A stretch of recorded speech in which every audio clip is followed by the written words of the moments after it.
శనివారం నాడు స్వామి హనుమ యొక్క ఉపాసనకి అత్యంత ప్రీతిపాత్రమైన రోజు.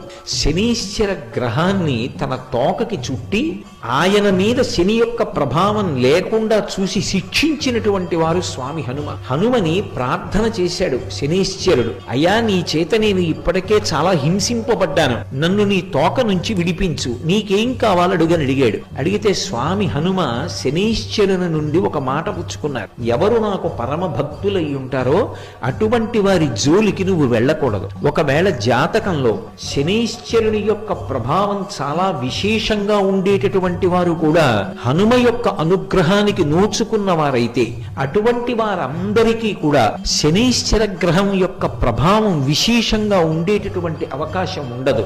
అందుకే హనుమదుపాసన శనివారం నాడు చేస్తే శనీశ్వర గ్రహం ఆనుకూల్యతని పొందుతుంది. నవగ్రహాలు కూడా ఆనుకూల్యత పొందాలి